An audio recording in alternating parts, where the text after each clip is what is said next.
Megasthenes. இவர் கிரேக்க ஆட்சியாளர் செல்லுக்கஸ் நிகேடரின் தூதராவார். சந்திரகுப்த மௌரிய அரசவையில் இருந்தவர்.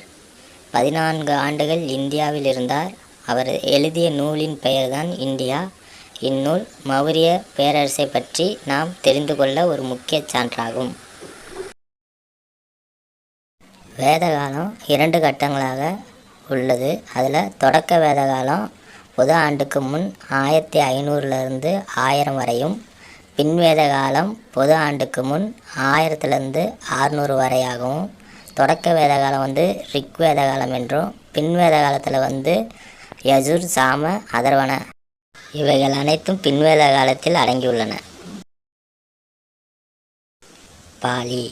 இது ஒரு வரியாகும். ஒருவர் தனது விவசாய மகசூலில் அல்லது கால்நடைகளில் 6இல் 1 பங்கை இவ்வரியாக செலுத்த வேண்டும்.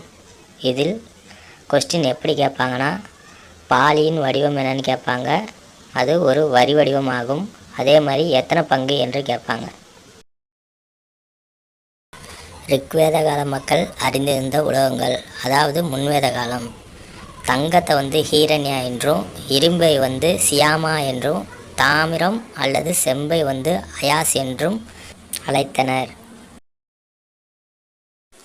இங்கு சைத்தியம் என்பது ஒரு பௌத்த கோவில் அல்லது தியான கூடம். விகாரைகள் என்பது மடாலயங்கள் அல்லது துறவிகள் வாழும் இடங்கள். ஸ்தூபி என்பது புத்தருடைய உடல் உறுப்புகளின் எஞ்சிய பாகங்கள் மீது கட்டப்பட்டிருக்கும் கட்டிடமாகும். இவை கலைத்திறமை வாய்ந்த நினைவு சின்னங்கள் ஆகும். கலைத்திறன் வாய்ந்த நினைவு சின்னங்கள் ஸ்தூபி.